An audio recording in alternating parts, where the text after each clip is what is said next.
Hello, welcome to Story Time. It's me, Josh. Today we're going to be reading Mr. Wrong by Roger Hargreaves.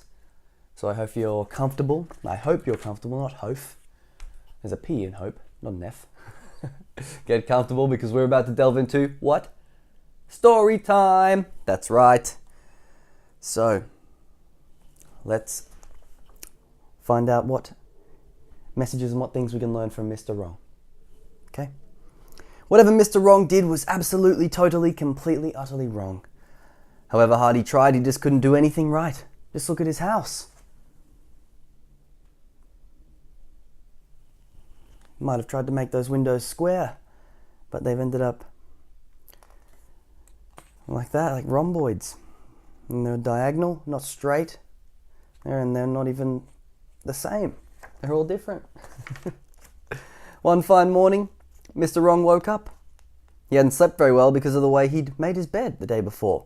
He jumped out of bed, fell over twice, put on his shoes, on the wrong feet, went to the bathroom, tripping over the bath mat, squeezed out some toothpaste, on the wrong side of his toothbrush, cleaned his teeth, ouch, and went downstairs. So even though he put the toothpaste on the wrong side, not on the bristles, he still brushed his teeth with the hard side of the toothbrush. Uh-oh. That doesn't sound like it would be too pleasant at all. Might chip some teeth. Poor fellow. Bump, bump, bump, bump, bump, bump, bump. Not a very good start to the day. In fact, his usual wrong start to the day. So he's gone down the stairs and fallen his way down there. The poor guy. In his kitchen, Mr. Wrong poured some milk onto his cornflakes and missed. He sat in his kitchen that fine morning eating his dry cornflakes. He sighed. Oh dear, he thought. I do so wish that everything I do wasn't quite so absolutely, totally, completely, utterly wrong. He looks a bit sad with his bowl of cereal there. So after breakfast he went for a walk in order to think how he could solve his problem. It took him 10 minutes to get out of the house because he kept trying to open his front door outwards instead of inwards. As he walked along, he passed a worm. "Good morning, dog," he said. The worm grinned. He was used to Mr. Wrong. Good morning, dog. He met a postman. "Good morning, Mr. Wrong," called the postman cheerfully. "Good morning, doctor," replied Mr. Wrong. Oh dear. He met old Mrs. Twinkle, who lived down the lane. "Good morning, Mr. Wrong," she smiled. "Good morning, Mr. Twinkle," replied Mr. Wrong. Oh dear. It's Mrs. Twinkle. And then he met somebody he'd never met before. Somebody who sort of looked like him but didn't. "Good morning, sir," said that somebody. "Good morning, madam," replied Mr. Wrong. "I'm Mr. Wrong." "I guessed that," replied the person. "Well, I'm Mr. Right. Now tell me," he went on, "why are you walking along so miserable?" "Because," replied Mr. Wrong, "I can't do anything right." "In which case," said Mr. Right, "we better do something about it. Follow me." And off he set. And off set Mr. Wrong. That's the two of them there. Mr. Wrong there with the flower pot, his yellow gloves, and Mr. Right with his top hat and blue gloves. But Mr. Wrong has followed Mr. Right the wrong way, clearly. In the opposite direction, Mr. Right hurried back and turned him around. "This way," he said, and they walked together to where Mr. Right lived. It was a house which somehow looked something like Mr. Wrong's house, but different. Do you think that house looks like Mr. Wrong's house, but is kind of right? Yeah? Yeah. Mr. Right took Mr. Wrong into his living room.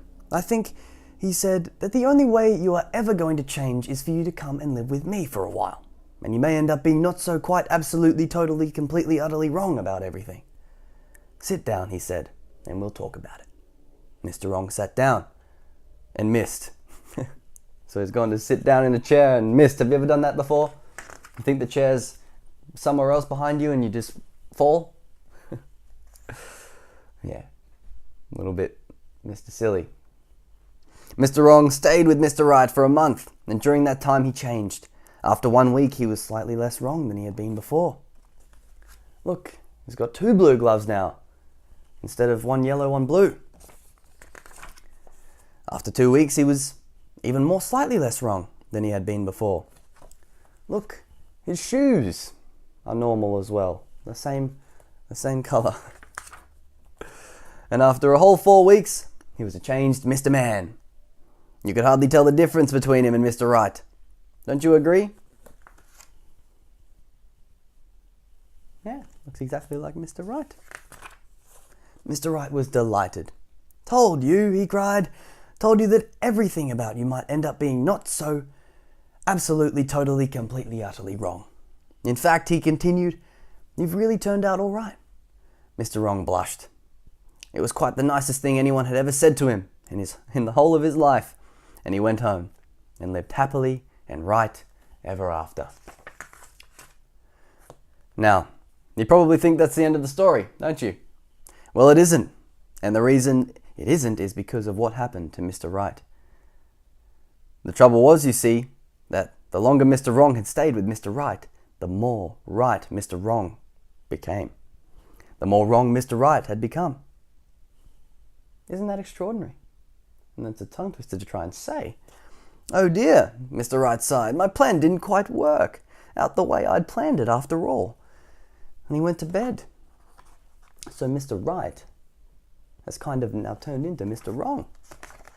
Uh-oh. And he went to bed in the bath, it says. It's a very Mr. Wrong thing to do. Well, sometimes we're wrong and sometimes we're right. But either way, be you. Alright, I'll be back again really soon with another story. Don't you worry about that. Stick around, subscribe, click the bell below if you like these stories. Bye for now, but not forever. Okay.